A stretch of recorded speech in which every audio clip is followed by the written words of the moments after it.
Okay, so you're just starting out on your Turo host journey and you want to know how to actually become a 5-star host very, very quickly. So today I'm going to be sharing the tips and tricks with you about actually how to become a 5-star host. So without any further ado, let's talk about becoming an awesome all-star host. So first things first, not all these are going to be tips and tricks. Some of them are actually just going to be practical advice that I would recommend for anyone, including the renters, to also have as well. So the first thing is to be prompt and respond very quickly. Not just respond to requests, and we'll get into that in just a second, but also to respond to people's questions very, very fast, because it will show that you are prompt and have great communication skills and actually care about your business. But when it comes to actually approving requests, what I recommend to every host that I ever talk to is to set up what's called auto approving requests. And you can do this, and it will also show on the Turo app how fast you respond based off of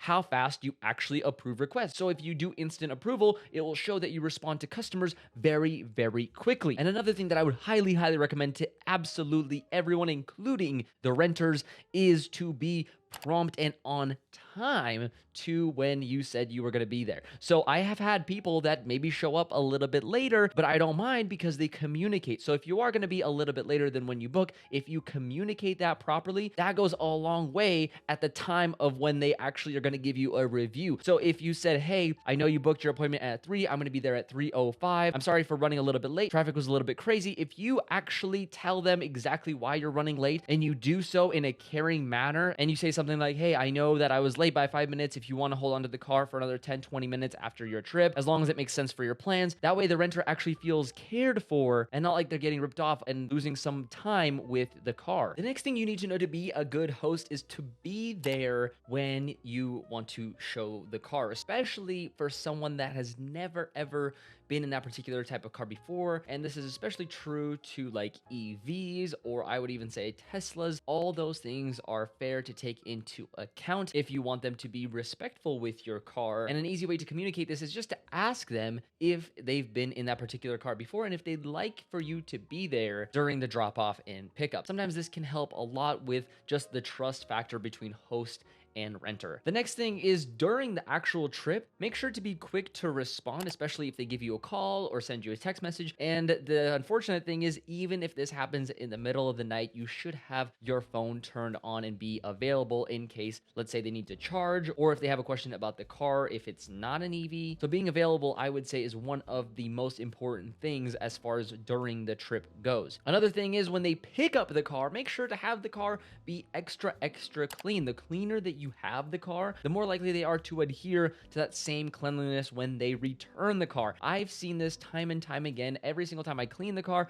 most of the time, like 90 to 95% of the time, someone rents the car and it's absolutely spotless. They returned it in the same condition that they picked it up at. The next thing doesn't really help you get 5 stars, but what it does allow is more people of the same caliber to book with you, meaning repeat customers are actually very important if you plan to have this business long term, and if you're getting a lot of locals or maybe people that come in regularly from out of town. If you give them a discount, right, at the end of the trip, Turo says, hey, would you like to give them a discount? If you give them a 5 or 10% discount at the end of the trip, as long as they were polite and good at communication, well, these people are much more likely to book with you again in the future. And if that's the case, you're gonna build more and more repeat clients. Personally, I do anywhere between 5 and 10% every single time someone books with me, as long as they were kind to the car, they were good at communication with me, and they picked it up and returned it in a timely manner. But the next thing is, if they were maybe, let's say, 20, 30 minutes late, I don't hold that over their head. Now, I've had people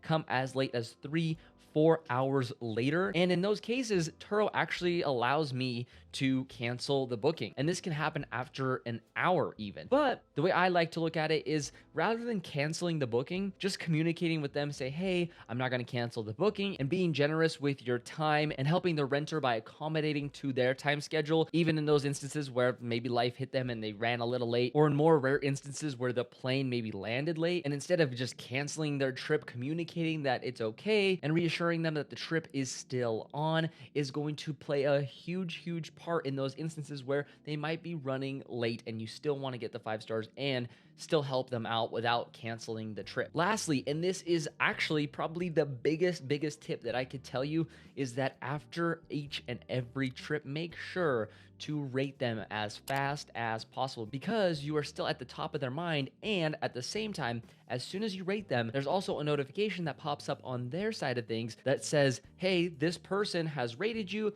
return the favor by rating them as well. Now, they won't be able to see your rating until they've rated you as well, which I think is a really good feature, especially if you had someone that wasn't the best client, and that way they can't rate you 1 star just because you rated them 1 star, right? I've never personally rated anyone 1 star besides one particular instance, and I have a whole video story about that if you want to go check that out after this video. But without any further ado, I hope you got a ton of value from this video. If you have any other questions, or maybe something that I might have not covered in this video, make sure to leave it down in the comment section below. And without any further ado, I'll see you guys in the next episode. Peace out.